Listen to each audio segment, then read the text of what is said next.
If you're like me, you love Doctor Who.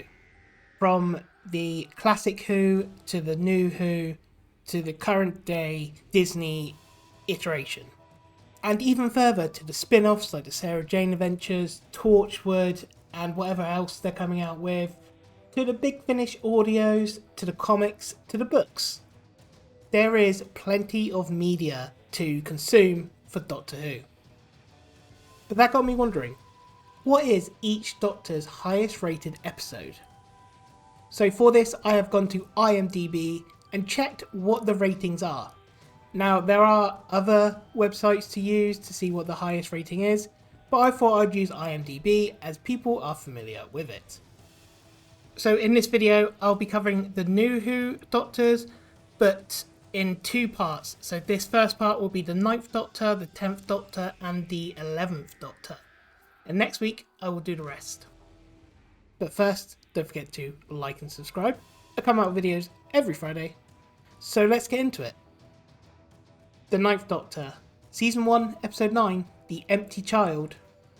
Rating 9.0. So The Empty Child is actually a two-parter, with the first one being The Empty Child, and the second one being The Doctor's Dances.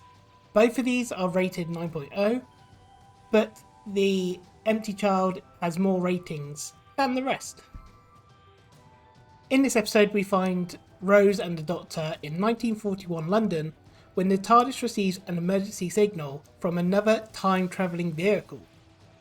This of course introduces Captain Jack Harkness.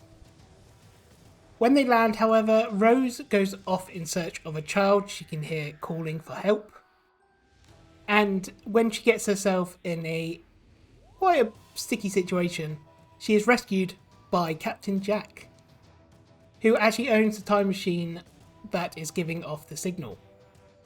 While this is happening, the Doctor meets Nancy, who goes home to home when the air raid sirens go off to get food for abandoned children. This of course led to that very eerie famous line, "I'm my mummy." I can see why this has a 9.0 rating. It's the first season, and up to that point it was still trying to find itself as a series, having just been revived. But this episode was so dark and chilling that it was kind of a shock and a switch from what Doctor Who normally is, but it worked. And of course, like I said before, this was the introduction of Captain Jack, who would go on to have his own series and would come back in Doctor Who multiple times. The 10th Doctor, Blink, Season 3, Episode 10, 9.8. In this episode, we follow Sally Sparrow on a journey that is assisted by the Doctor and Martha, who are trapped in 1969, and they're using these DVDs to guide Sally on how to get them back to the present day.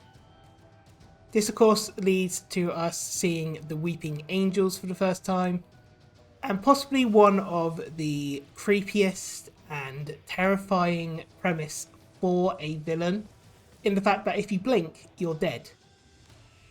And even the Doctor says, don't blink, blink and you're dead, don't turn your back, don't look away, and don't blink, good luck. This one's quite interesting because it has the Doctor and Martha in the episode, but they're not the focal point of the episode really. It's more of Sally trying to unravel this mystery of what is happening and what is these angel statues.